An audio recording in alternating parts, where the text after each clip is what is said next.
give it to you. When God see Layla, he don't see Layla in November 2020. He see the end of Layla. God is eternal. We limited. I don't know what tomorrow look like because I ain't there. But God done already passed tomorrow. And he at the end of my life.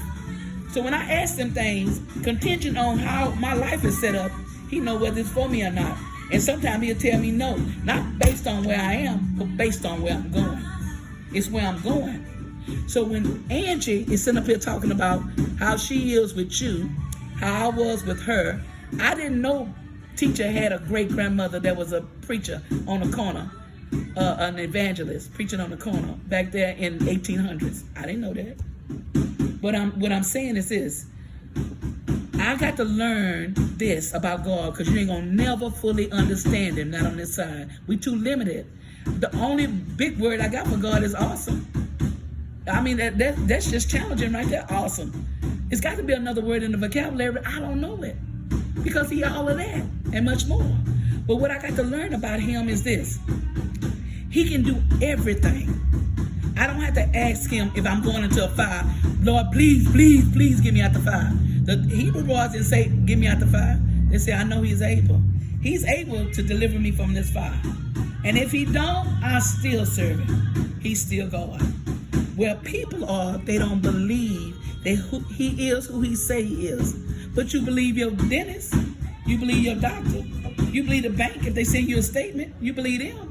But you can't believe God is the creator of all things. And when he created you, I know that you go to Dr. DeBaker's school and you're very smart. I heard about you, a genius. But that ain't your purpose. Your purpose is to bring him pleasure. Lord, I love you. You mean more to me than a degree. You're more powerful than any dime or any bank I can ever bank with, any money I can ever make. You're more powerful than that. When you put God in that place, in that position, in that place in your life, then he said all these other things will be added unto you. But it's until I get you where you need to be. And don't be trying to say things to impress you. You can't impress God because he already know your thoughts. You can't get in front of him. You got to go with him. I'm on this lifeline. I'm 63. And if I get 64, God knows what holds for me a whole year of 64. Because he got it all figured out. But he knows when my stopping point on this lifeline. I don't. Because the Bible says tomorrow ain't promised. But every day I live, I'd rather live in your presence and your will than to live without you.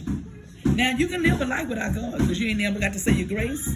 You ain't never got to acknowledge him. You ain't got to say your prayers before you go to bed. You ain't got to say good morning, Lord, when you get up. You ain't got to speak to him. But your life is going to be miserable because you're living it in your own power. And it's not by your power. He said, take my yoke. Let me put your neck in the thing and put mine in there. And I'm going to carry the most weight. My yoke is easy and my burdens are light. I'm not a bully. I'm not going to bully you, but I'm going to let Layla make her own choices. Choose me, Layla, he say, and live. Or don't choose me and die without me. The worst thing in the world to do is to live and die without Jesus. You can live without a car, catch the bus, or walk, ride a bicycle. You might not never own a house, rent, get your roommate. But if you leave this world without Jesus, the consequences are forever.